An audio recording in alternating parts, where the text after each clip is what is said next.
ትላለህ እንጂ አንተ ባለፈው አዲስ አልበሙን ሊያስተዋውቅ እዚህ መጥቶ አሌክስ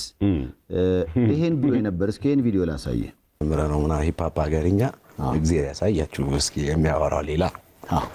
ከዛ ሁለተኛው ስነኝ ላይ ደግሞ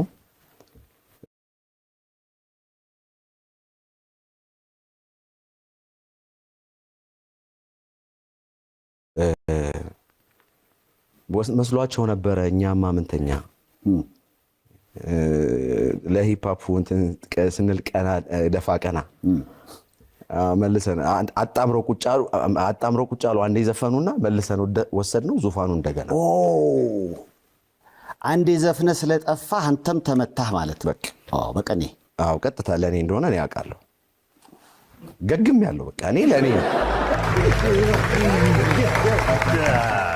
ግግም ብያለሁ ነው የሚለው አሌክስ ለኔ ነው እዚህ መጣ ጊዜ ነው ያለኝና የምር ለሱ ነው አንዴ ዘፍኖ ስለጠፋ ያው ልንገርህ ሰማሁት ማለት ነው የመጀመሪያ ነገር ያደረኩት ስልክ አነሳውና አኩዬ ከኛ ጋር ኤቢሲ በፊት ራፕ ያደርግ የነበረ ጓደኛዬ እሱ ጋር ደወልኩለት እሺ ስልኩ ጠፍቷል አለኝ ከዛ በረከት የሚባል ጓደኛ አለኝ እሱ ጋር ደወልኩ እንዴ አረ ምንድነው የመጣብን ሌላ ልጅ ሚካኤል አለ ሌላ አራዳ አለ ማትነግሩን ነገር አለ እኮ ንገሩንና እንወቀው እንደው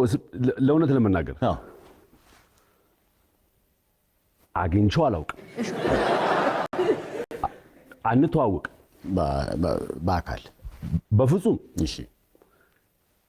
ከዛ ለበረከት አልኩት እንዴ በዚህ ጉዳይማ እኔ ቴዲዮ ጋር ቢሆን ደውዬ ጠይቋለሁ እንጂ እንደዚህማ እንዴት እንደዚህ እንደረጋለን አልኩ ማለት ምክንያቱም አላስታውሰው ሙሉ ልጁን በእውነት የሆነ ኮሌክሽን ነበረ ኤልያስ የሰራው እዛ ላይ አለ ተብሎ እንትን አለ ከዛ ከቴዲ ጋር